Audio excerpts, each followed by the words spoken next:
Good afternoon dear student. आप लोग कैसे हैं? सभी लोग अच्छे होंगे। देखिए, हम आप लोग को लाइव क्लास कल से स्टार्ट करेंगे। उसके लिए आप लोग को सभी टीचमेट पे जुड़ना पड़ेगा। सभी लोग प्ले स्टोर से टीचमेट को डाउनलोड कर लीजिएगा और हमें हम आईडी सेंड किए हैं अभी टेलीग्राम पे।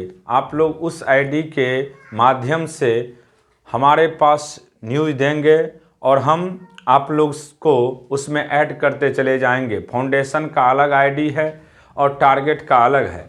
सभी बच्चे से हमारा ये रिक्वेस्ट है कि वह जो भी आप मान लेते हैं हमें मैसेज करिएगा, उसमें आपका फ़ोटो होना चाहिए, क्योंकि हम पहचानेंगे तभी उसमें जोड़ पाएंगे। जब तक आपको नहीं पहचान पाएंगे तब तक जोड़ना थोड़ा डिफ़िकल्ट होता है। इसीलिए सब लोग फ़ोटो के साथ हमारे पास रिक्वेस्ट भेजिएगा। दूसरा चीज़, आप लोग का अब लाइव क्लास पर डे चलेगा।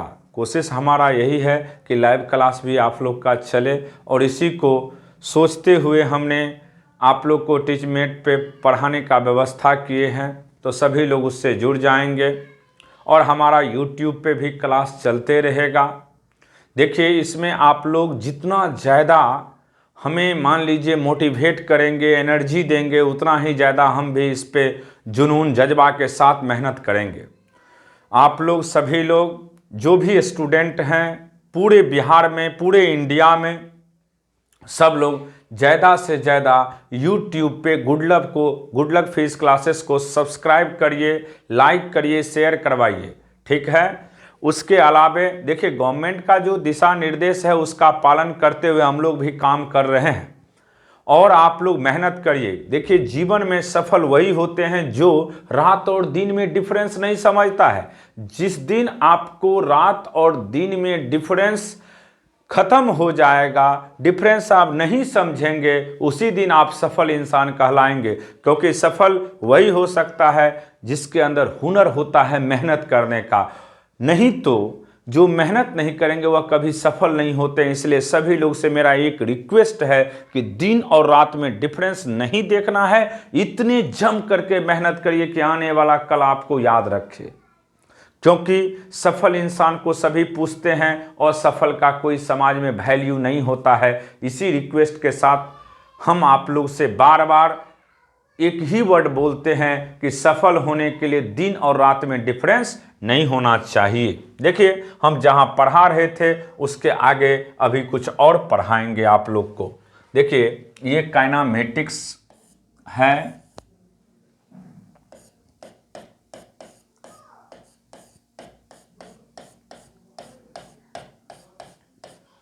काइनामेटिक्स, जिसको और में आप रेस्ट एंड मोशन के नाम से जानते हैं।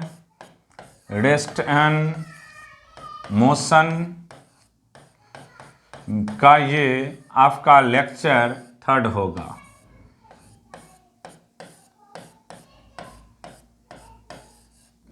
लेक्चर 3 होगा।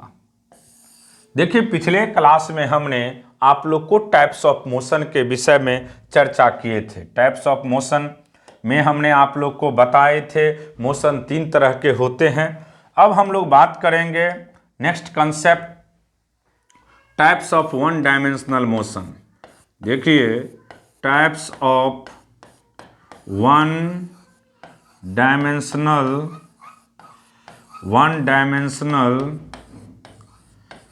Motion. Types of 1 dimensional motion की बात कर रहे हैं। ये कितने तरह के होते हैं? 4 टाइप्स। 4 टाइप्स। पहला है uniform motion. Uniform motion, uniform का हिंदी होता है एक समान, एक समान वेग।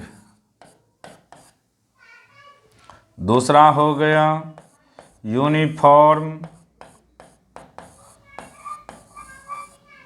Accelerated motion. जिसका एक्सेलरेशन एक समान होता है उसको यूनिफॉर्म एक्सेलरेटेड कहते हैं। तीसरा है uniform retarded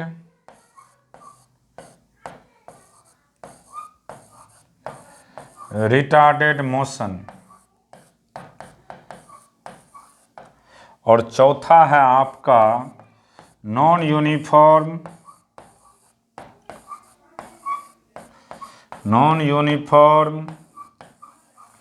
accelerated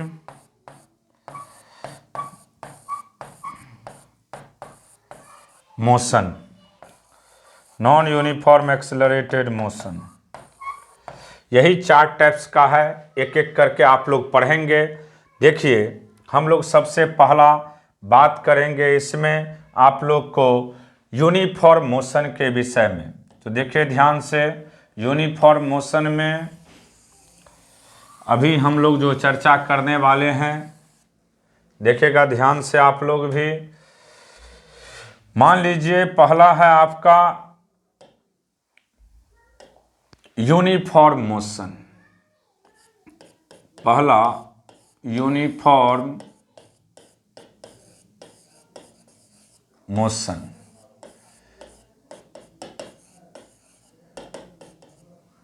uniform motion की बात कर रहे हैं, याद रखिएगा आप लोग भी, दोज मोशन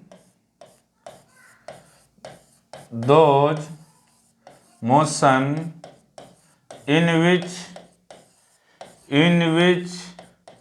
velocity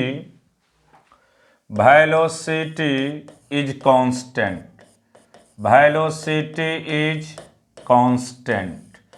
अगर वेलोसिटी कांस्टेंट है, इसका मतलब ये हुआ कि अगर कोई स्ट्रेट लाइन पाथ है तो मान लीजिए t बराबर 0 पे यहाँ पे है, t बराबर 0 पे यहाँ पे है, तो t बराबर 1 सेकेंड में यहाँ पे आएंगे और t बराबर 2 सेकेंड में यहाँ पे आएंगे। मान लो 2 सेकेंड। ये डिस्टेंस अगर मान लीजिए आपको x नट है तो ये भी डिस्टेंस कितना होगा आपका x नट ही होगा। अगर सेम टाइम इंटरवल में सेम डिस्प्लेसमेंट कवर करता है तो उसी को किसके नाम से जानते हैं? यूनिफॉर्म मोशन के नाम से। यहाँ पे वेलोसिटी का वैल्यू हमेशा क्या होता है? कांस्टेंट। अगर वेलोसिटी आपका कांस्टेंट है तो निश्चित एक्सेलरेशन का वैल्यू 0 होगा, क्योंकि वेलोसिटी को टाइम के रिस्पेक्ट में डिफरेंशिएट करते तो एक्सेलरेशन मिलता है। उसके बाद यहाँ पे फार्मूला जो होता है डिस्प्लेसमेंट जिसको हम लोग s के नाम से जानते हैं, इसका सीधा वैल्यू होता है वेलोसिटी इंटू टाइम। यहाँ पे एक ही फार्मूला एप्लीकेबल हो सकता है, डिस्प्लेसमेंट बराबर वेलोसिटी इंटू टाइम, डिस्प्लेसमेंट बराबर velocity into time. Uniform motion की बात करेगा तो अगर कोई भी पार्टिकल का वेलोसिटी कांस्टेंट रहता है, और या आप ये भी लिख सकते हैं कि सेम टाइम इंटरवल में अगर सेम डिस्प्लेसमेंट कवर करता है तो उसी को किसके नाम से जानते हैं हम लोग? यूनिफॉर्म मोशन के नाम से। अब देखिए ये तो पहला हो गया आपका यूनिफॉर्म मोशन के विषय में। अब हम लोग बात करते हैं दूसरा के विषय में। दूसरा है आपके पास यूनिफॉर्म एक्सेलरेटेड मोशन। यूनिफॉर्म नाम से क्लियर है, uniform accelerated motion. Uniform accelerated motion का मतलब हो गया कि जिसका एक्सेलरेशन कांस्टेंट होता है, जिसका एक्सेलरेशन कांस्टेंट होता है उसी को क्या कहते हैं? Uniform accelerated motion. Those motion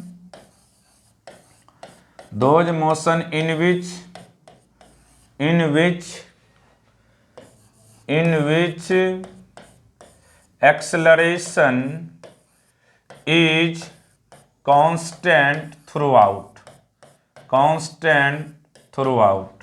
अगर एक्सेलरेशन का वैल्यू थ्रू आउट कांस्टेंट होता है, थ्रू आउट, तो उसी को किसके नाम से जानते हैं? यूनिफॉर्म एक्सेलरेटेड के नाम से। यानी एक्सेलरेशन आपका क्या होना चाहिए बाबू, कांस्टेंट। अगर एक्सेलरेशन कांस्टेंट है तो आपके पास फार्मूला पता होगा, v बराबर क्या होता है, u plus a t, v बराबर u plus a t, s बराबर u t plus half a t square, u t plus half a t square, v square बराबर यू स्क्वायर प्लस 2as, और s n th का formula u plus a by two into 2n-1, where u को कहते हैं initial velocity, initial velocity, v को कहते हैं हम लोग final velocity, final velocity, velocity. उसके बाद एस एन एथ डिस्टेंस ट्रेवल या डिस्प्लेसमेंट, जो भी लिखना है, displacement travel in nth second. जैसे आपसे कोई पूछता है कि आप किस क्लास में पढ़ते, तो आप कहते हैं 11th में पढ़ते हैं, क्योंकि आप एक पर्टिकुलर कोई खास किसी फिक्स क्लास में पढ़ते हैं। तो उसी तरीका से कहेगा आपसे 5th सेकेंड में क्या होगा डिस्प्लेसमेंट, तो जब 5th किसी खास की बात करेगा तो आप किसका यूज करेंगे, एस एन एथ का। किसका, एस एन एथ का। किसी खास किसी पर्टिकुलर की बात करेगा तो आप किसका यूज करोगे, एस एन एथ का। किसका, एस एन एथ का। तो ये है यूनिफॉर्म एक्सेलरेटेड मोशन की बात कर रहे थे हम। अब देखिए ध्यान से, इसके बाद नेक्स्ट कॉन्सेप्ट की तरफ हम लोग बढ़ेंगे।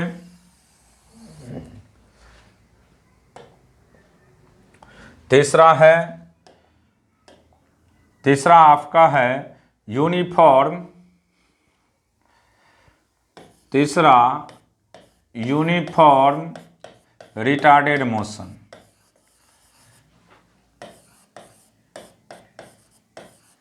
Retarded motion.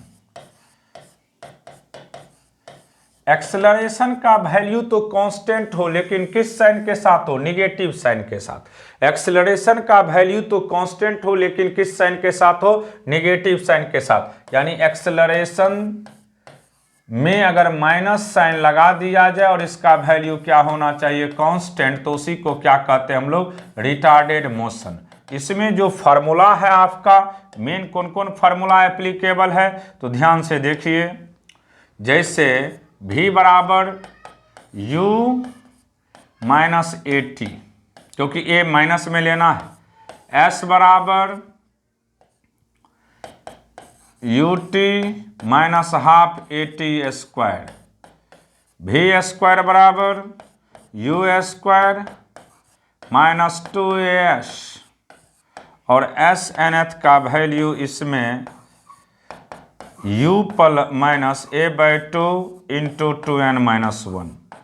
इसका एग्जाम्पल समझिए। एक बौना आदमी जो बहुत ही छोटा होता है हाइट में, एक बौना आदमी है, साइकिल से जा रहा था पुल पे मान लीजिए, और जैसे ऊपर चढ़ा, चढ़ते चढ़ते पुल पे नहीं चढ़ा है, लास्ट छोर पे जाते जाते उसका बेचारे का चेन उतर गया है और ब्रेक भी फेल कर चुका है। तब बौना आदमी न पैर रोक पा रहा है न कुछ, तो उसका साइकिल किधर आएगा, नीचे आएगा। जिस एक्सेलरेशन से ऊपर जा रहा था उसी एक्सेलरेशन से किधर आएगा, नीचे आएगा। तो वह किसका मेन एग्जाम्पल हो सकता है, रिटार्डेड मोशन का। किसका, रिटार्डेड मोशन का। तो सिंपल याद रखिएगा, अगर किसी पार्टिकल का एक्सेलरेशन निगेटिव में होता है तो उसी को क्या कहते हैं हम लोग, रिटार्डेड मोशन। इसके बाद नेक्स्ट देखिए आप लोग, फोर्थ में बात करेंगे हम लोग। फोर्थ है आपका non uniform accelerated motion. Non uniform accelerated motion, non uniform accelerated motion. ध्यान से सुनिएगा, नॉन यूनिफॉर्म का मतलब होता है असमान, असमान का मतलब डिफरेंट। अगर किसी पार्टिकल का एक्सेलरेशन कांस्टेंट नहीं होता है, दोज मोशन इन विच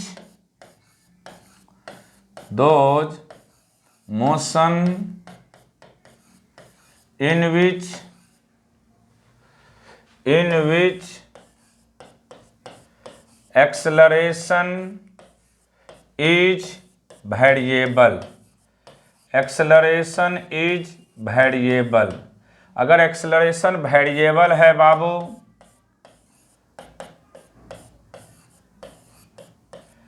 तो ये दो केसेस का हो सकता है। केस फर्स्ट, जब एक्सेलरेशन फंक्शन हो टाइम का। देखिए ध्यान से, इसका मतलब हो गया कि एक्सेलरेशन किसका फंक्शन है, acceleration is function of time, function of time. Acceleration जब फंक्शन है टाइम का, तो इस पे एक एग्जांपल दे रहे हैं आप लोग को। जैसे फॉर एग्जांपल देखिए, ए बराबर आपके पास मान लो 2t दिया है, तो जैसे जैसे आप टाइम को चेंज करेंगे एक्सेलरेशन चेंज होगा। ए बराबर 2t है, तो जैसे जैसे आप टाइम को चेंज करेंगे एक्सेलरेशन क्या होगा, चेंज होगा। तो इसलिए एक्सेलरेशन किसका फंक्शन है, टाइम का। तो आपसे दो चीज पूछ रहा है निकालने के लिए, वेलोसिटी और डिस्प्लेसमेंट। जब ऐसा क्वेश्चन हो तो आप इसको आगे बढ़ा सकते हैं। कैसे, देखिए ध्यान से। देखिए आपको ए का वैल्यू पता है 2t है, तो ए को क्या लिख सकते हैं, dv/dt बराबर आप लिख सकते हैं 2t। अब इंटीग्रेशन कर तो dv का वैल्यू होगा 2t dt। तो इंटीग्रेशन जैसे ही आप लोग करेंगे 0 से v, 2 बाहर निकल जाएगा, t dt, 0 से t, dv का इंटीग्रेशन v, इसका हो जाएगा t², पावर बढ़ता है उसी से डिवाइड करते हैं, 0 से t, ये 2 कैंसिल, t² माइनस 0 का स्क्वायर, यानी वेलोसिटी का वैल्यू आपको क्या निकल गया, t²। तो t² मीटर पर सेकेंड निकल गया, टाइम का वैल्यू दिया रहेगा, पुट कर दीजिएगा, आंसर निकल जाएगा। अब फिर देखिए नेक्स्ट, v निकल गया आपके पास। अब आपको चाहिए इसमें, अगर v निकल गया है तो आप यहाँ पे क्या करेंगे, s निकालेंगे। तो v का वैल्यू आपके पास t² है, v को क्या लिखते हैं, ds/dt, ds/dt का वैल्यू t², तो ds का वैल्यू होगा t² इंटू dt। अब इंटीग्रेशन कर दीजिएगा आप लोग, ds t² dt, ds का s और इसका वैल्यू t³ प्लस कांस्टेंट जोड़ दीजिएगा। तो जब भी ऐसा क्वेश्चन हो तो बनाने का यही तरीका है कि सबसे पहला काम क्या करना है, देख लीजिएगा कि एक्सेलरेशन किसका फंक्शन। जैसे यहाँ पे एक्सेलरेशन फंक्शन टाइम का था, तो एक को dv/dt लिख करके और उसके बाद आप लोग इसको कैलकुलेट कर सकते हो। अब देखिए हम लोग नेक्स्ट क्वेश्चन के तरफ बढ़ेंगे। एक और फंक्शन है इसमें, देखिए दूसरा केस है इसका, जब एक्सेलरेशन फंक्शन हो डिस्प्लेसमेंट का। केस सेकेंड, एक्सेलरेशन फंक्शन है डिस्प्लेसमेंट x का। इसका मतलब याद रखिएगा आप लोग, acceleration is function of displacement. Acceleration किसका फंक्शन है, डिस्प्लेसमेंट का। एक्सेलरेशन फंक्शन है डिस्प्लेसमेंट का। जैसे कि एग्जाम्पल के थ्रू समझा रहे हैं। फॉर एग्जाम्पल, ए बराबर मान लीजिए आपको 3x दे दिया है, भी पूछेगा क्या होगा और s पूछेगा या x पूछेगा। मान लो एस या एक्स की बात करेगा तो आपसे एक्स ही मान लो पूछ लिया, एक्स का वैल्यू क्या होगा, तो देखिए ध्यान से, एस का ही बात करता है या एक्स जो भी कहिए बराबर वाट। तो इस तरह के क्वेश्चन को कैसे सॉल्व करते हैं सो देखिए। पहले आप करिएगा क्या कि आपके पास दिया है a बराबर 3x, तो a को क्या लिखते हैं हम लोग, dv/dt। जैसे ही a को dv/dt लिखेंगे, ये 3x है, तो क्या ये संभव है? यहाँ तीन फंक्शन है, v है, x है और t है, तो ये पॉसिबल नहीं है। तो आप करोगे क्या बाबू, dv/dx इंटू dx/dt। हमने dx से ऊपर गुना किए, dx से नीचे डिवाइड किए, कोई फर्क पड़ने वाला है इक्वेशन पे? नहीं पड़ेगा, क्योंकि सेम चीज से डिवाइड और मल्टीप्लाई करते हैं तो कोई फर्क नहीं पड़ता है। तो यहां से आप देख रहे हैं dv/dx, dx/dt को भी कहते हैं, तो इसका वैल्यू भी dv/dx बराबर 3x। वैसे भी रट जाना कि अगर एक्सेलरेशन फंक्शन हो डिस्प्लेसमेंट का, एक्सेलरेशन फंक्शन हो डिस्प्लेसमेंट का, तो एक का सिंपल फार्मूला याद रखिएगा, v into dv/dx, v into dv/dx, v into dv/dx। जैसे ही किसी क्वेश्चन में अगर एक्सेलरेशन फंक्शन हो डिस्प्लेसमेंट का, एक्सेलरेशन फंक्शन हो डिस्प्लेसमेंट का, तो एक का वैल्यू सिंपल याद रखिएगा क्या होता है, v dv/dx, v dv/dx, v dv/dx। अब इसका इंटीग्रेशन कर सकते हैं। जैसे इंटीग्रेशन करेंगे v dv 3x dx, अब देखिए ये v²/2 डाइड कर रहे हैं और ये हो जाएगा 3x²/2, ये टू कैंसिल। तो यहां से आपको देखिए ध्यान से,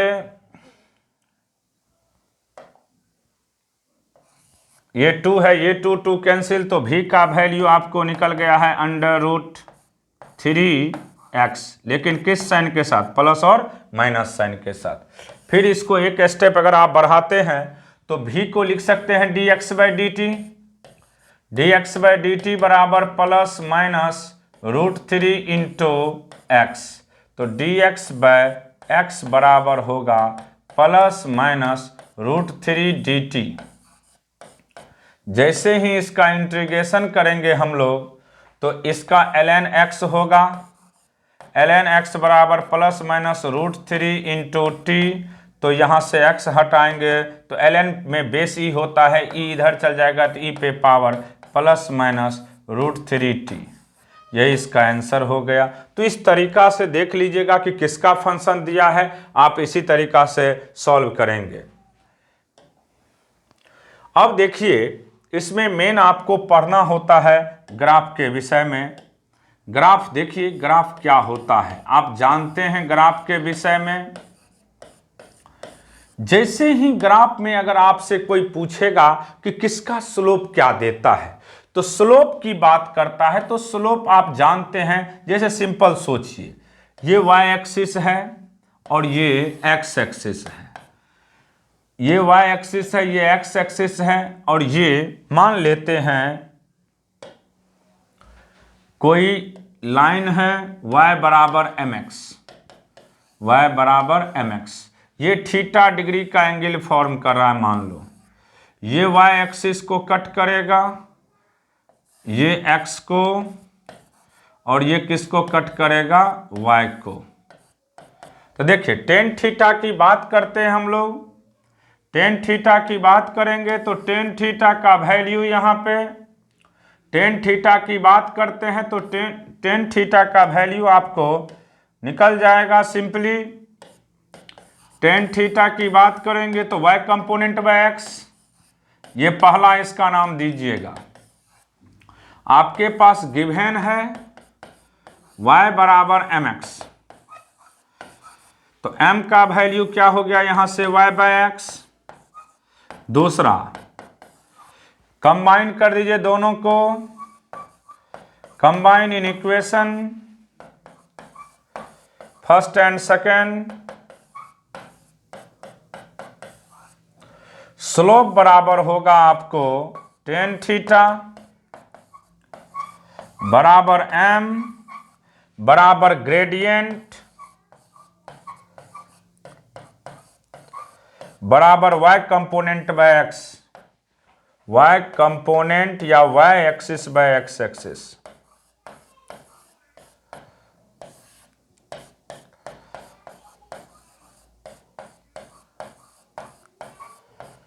यानी y बाय x, ये रट जाना है सभी को।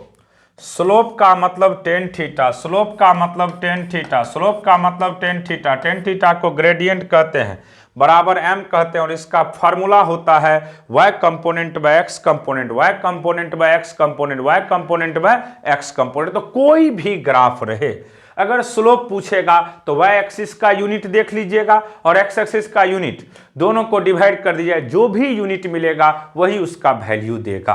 क्लियर हो गया? तो जब भी फिजिक्स के किसी ग्राफ के विषय में पूछेगा कि इसका स्लोप क्या देगा, तो यूनिट देख लीजिएगा y एक्सिस का क्या यूनिट है और x एक्सिस का यूनिट क्या है, दोनों को डिवाइड कर दीजिएगा, जो भी वैल्यू आएगा वही उसका क्या देता है बाबू, स्लोप देता है। अब देखिए इसके बाद एक और हम ग्राफ के विषय में बता रहे हैं। अगर मान लीजिए कोई क्वेश्चन हो आपके पास, मान लीजिए इस तरह का क्वेश्चन कोई दे देता है आपको, मान लीजिए ये y एक्सिस है या y एक्सिस पे मान लीजिए आपको वेलोसिटी ही दिखाई देता हो, y एक्सिस पे अगर मान लीजिए वेलोसिटी ही दिखाई देता है, v है मान लीजिए, और x एक्सिस पे टाइम है। एक छोटा सा कोई भी ग्राफ काट लीजिए, इसमें ये छोटा सा काट लिए आप लोग, तो इस छोटा सा इंटरवल में आप बता सकते हैं कि वेलोसिटी का वैल्यू क्या होगा, कांस्टेंट। ये मान लो बाबू टाइम t1 है और ये टाइम आपको t2 दिख रहा है,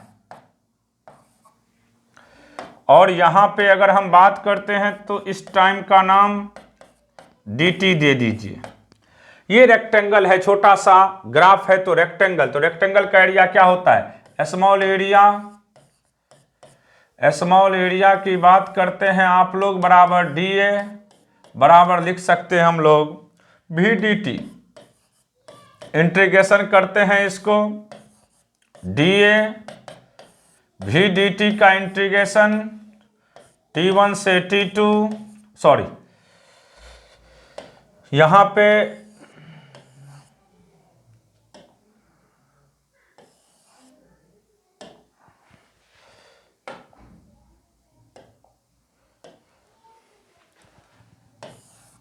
जीरो से t1 से t2, तो यहां से a का वैल्यू आपको मिल जाएगा t1 से t2 VDT, इसका नाम पहला दे दीजिए।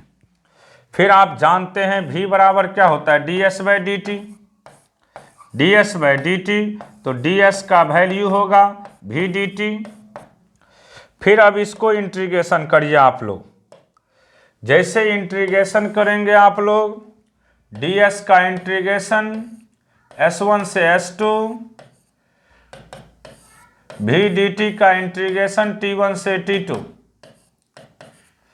तो s2 माइनस s1 बराबर डेल्टा s बराबर t1 से t2 VDT। दूसरा, इसका मतलब ये हुआ कि इसका एरिया क्या देता है, चेंज इन वेलोसिटी। एरिया बराबर हो गया s2 माइनस s1 बराबर डेल्टा s बराबर change in displacement, change in displacement, change in displacement, change in displacement. अब देखिए यूनिट पकड़ना है, तो यूनिट इसका क्या होता है, मीटर पर सेकेंड, और इसका यूनिट क्या होता है, सेकेंड। दोनों को गुणा कर दीजिए, तो दोनों को गुना करेंगे मीटर पर सेकेंड इंटू सेकेंड, तो सेकेंड से सेकेंड कट गया, मीटर बचा, तो मीटर किसका यूनिट होता है? डिस्प्लेसमेंट या डिस्टेंस का। याद ये रखिएगा, टाइम एक्सिस से ऊपर आपको इसका वैल्यू डिस्प्लेसमेंट प्लस लेते हैं और नीचे क्या लेते हैं? माइनस लेते हैं। क्लियर है? अब देखिए, कोई ग्राफ हो, जैसे मान लीजिए एक्सेलरेशन वर्सेस टाइम की बात करेगा, एक्सेलरेशन मीटर पर सेकेंड स्क्वायर और टाइम का क्या होता है? सेकेंड। इसका एरिया की बात करेगा तो एरिया बराबर सीधा याद रखिएगा यूनिट, तो वाई एक्सिस का यूनिट क्या है? मीटर पर second square into second, second से सेकेंड कट गया, मीटर पर सेकेंड, तो ये क्या देगा? वेलोसिटी। तो याद रखिएगा आप लोग कि एक्सेलरेशन और टाइम के बीच का graph, acceleration versus time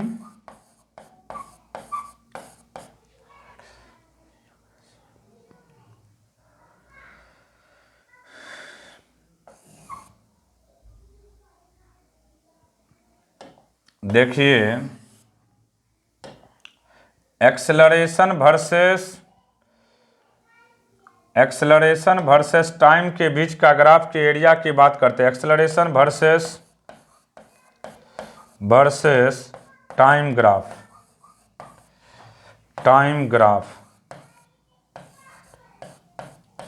area on the time axis, area on the time axis gives the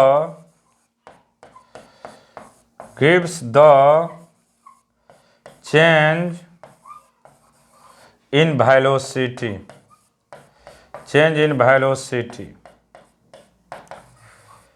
तो ये सब तुरंत बन जाएगा। सिर्फ याद रखिएगा, स्लोप कहेगा तो डिवाइड कर देना है y में x से, और एरिया कहेगा तो y और x को मल्टीप्लाई कर दीजिएगा।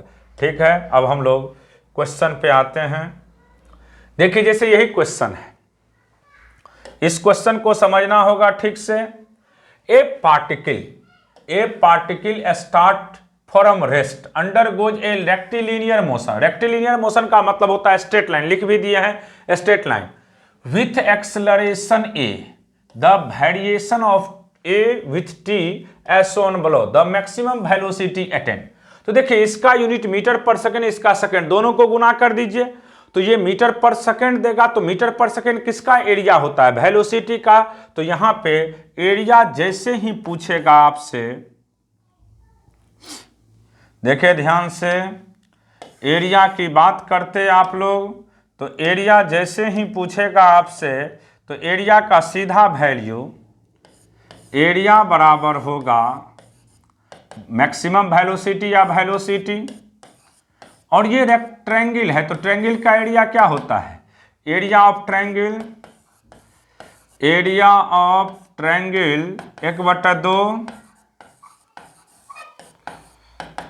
1/2 गुने बेस गुने हाइट, 1/2 गुने बेस गुने हाइट। तो इस तरह का क्वेश्चन आईटी में पूछ चुका है। तो 1/2 बेस हो गया 12, हाइट हो गया 10, तो ये हो जाएगा 60 मीटर पर सेकेंड। कितना बच्चा वाला क्वेश्चन है, ये आईटी में इस तरह का क्वेश्चन पूछ देता है। तो सिंपल याद रखिएगा कि जब भी एरिया पूछेगा क्या देता है, तो y में आप x के यूनिट को गुना कर देंगे, जो भी वैल्यू देगा वही एरिया देगा। अब देखिए, हम स्लोप की बात कर रहे हैं, तो स्लोप जैसे ही tan थीटा की बात करेगा तो आप जो भी एंगल लीजिएगा वह किस एक्सिस से? x एक्सिस से। तो देखिए, सबसे पहले वेलोसिटी वर्सेस टाइम है, तो वेलोसिटी स्लोप का मतलब हमने पढ़ाए थे y axis by x axis. तो y के बदले क्या है? वेलोसिटी मीटर पर सेकेंड, बाय सेकेंड, टाइम का सेकेंड, तो मीटर पर सेकेंड स्क्वायर। इसका मतलब क्या होगा? एक्सेलरेशन देगा। क्या देगा? एक्सेलरेशन। वैसे भी एक्सेलरेशन पूछ ही रहा है आपसे, लेकिन जो भी हम थीटा लेते हैं वह किस एक्सिस से?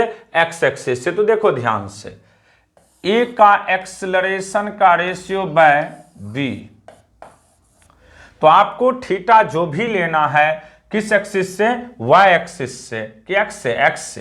तो एक्स से ये एंगल कितना होगा 60 डिग्री।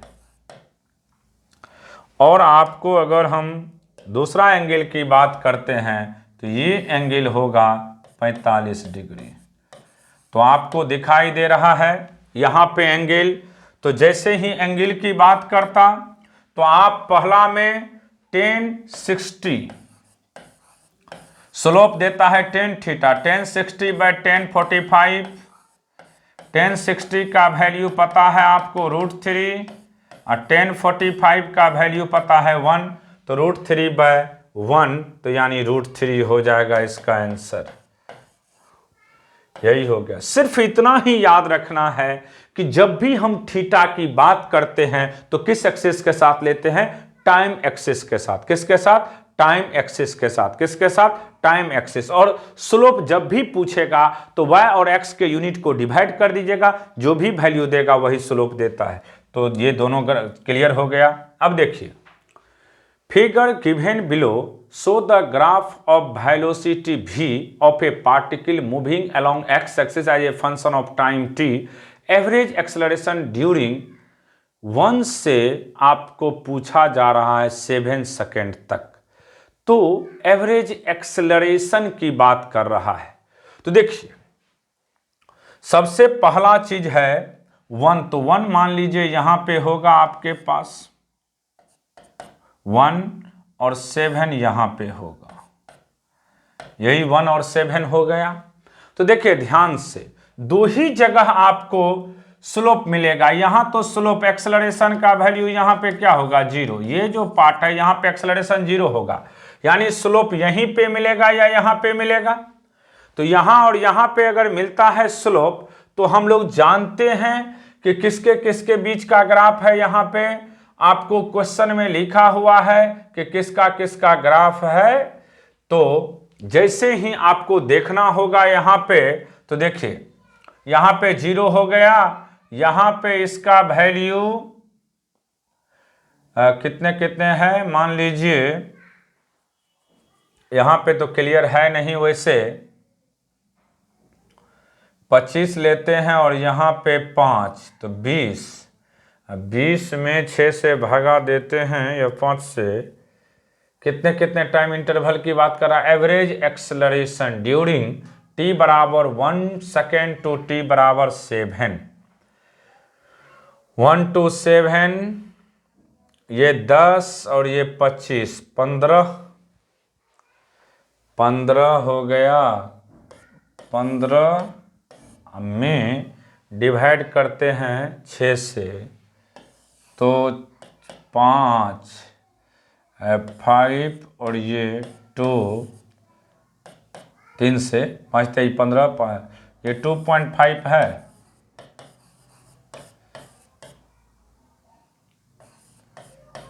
देखिए एक्सेलरेशन की बात कर रहा है तो average acceleration v2 minus v1 by t2 minus t1, v2 minus v1 by t2 minus t1, क्योंकि हम रटा चुके हैं एवरेज जैसे ही बात करेगा एवरेज एक्सेलरेशन का, तो एवरेज एक्सेलरेशन का सिंपल फार्मूला पढ़ाए थे delta v by delta t, delta v by delta t, यानी v2 minus v1, v2 minus v1 by t2 minus t1। तो यहां से v2 माइनस v1 की बात करते हैं तो v2 ये अप्रोक्सीमेट आपको 25 आ जाएगा, तो ये 25 हो गया। अब v1 की बात करते हैं आप लोग तो ये आपको 10 के अप्रोक्सीमेट आएगा, 10। t2 टोटल टाइम आपके पास 7 में से 1 को घटा दीजिएगा तो ये हो जाएगा 15 बाय 6, और इसको करेंगे तो 2.5 मीटर पर सेकेंड स्क्वायर। यही आंसर हो गया। जब भी ऐसा क्वेश्चन हो आप इसी तरीका से सीधा बना देंगे। चलिए नेक्स्ट क्वेश्चन की तरफ बढ़ते हैं हम लोग। The velocity of a particle moving in positive x axis according to the relation v बराबर √4x if at t0 the particle is x बराबर 0, then the velocity and acceleration t बराबर 2 second.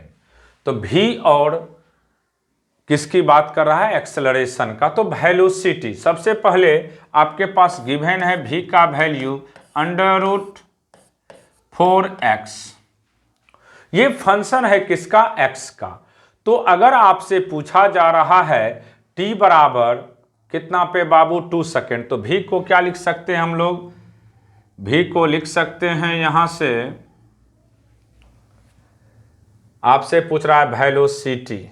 क्या पूछ रहा है बाबू? वेलोसिटी। तो v² का value हो जाएगा आपको 4x, v² का वैल्यू 4x। और अगर आपसे v² की बात करते हैं 4x होगा, तो वेलोसिटी x को तो हटाना पड़ेगा, इसको डिफरेंशिएट करिए। Differentiating with respect to time, with respect to time, तो v²/dt बराबर 4 dx/dt।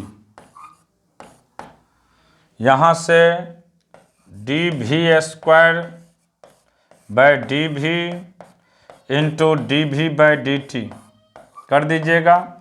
इसको 4 भी लिख सकते हैं और ये 2v, ये a हो गया बराबर 4v।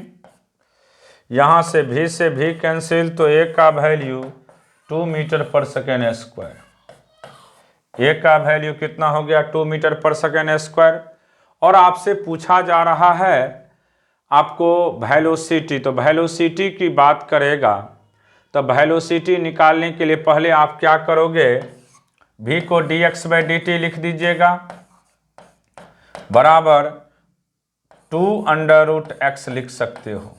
यहाँ से dx/x बराबर 2 dt ln होगा इसका वैल्यू। इसको कर सकते हैं आप, अपने से भी कोशिश करिएगा एक बार, नहीं बनेगा तो फिर बताएंगे। इसी तरीक़ा से कोशिश कर लीजिएगा, टाइम कम है इसी वजह से। देखिए इसमें भी आपसे पूछा जा रहा है a body moving with uniform acceleration is given, uniform acceleration is having velocity 2 metre and 8 meter at t बराबर 1 second and 4 second respectively. The average velocity, तो एवरेज वेलोसिटी की बात करेगा, एवरेज वेलोसिटी ऑफ पार्टिकल। तो average velocity की बात करेगा तो आपको सिंपल पता है, एवरेज वेलोसिटी भी एवरेज की बात करते हैं हम लोग, तो इसका सिंपल फार्मूला पढ़ाए थे ΔR/ΔT। ΔR/ΔT यानी R2 minus R1/T2 minus T1। कोशिश करिएगा आप लोग बनाने का, नहीं बनेगा तो अगले दिन हम इस सब को क्लियर करेंगे। आप लोग देख लीजिएगा, इसी मेथड का यूज करके इसको बनाना है, ठीक है। अब जो है हम लोग अगले दिन इसके आगे पढ़ाएंगे। आज यहीं तक पढ़ा करके क्लास को रोक रहे हैं, ठीक है।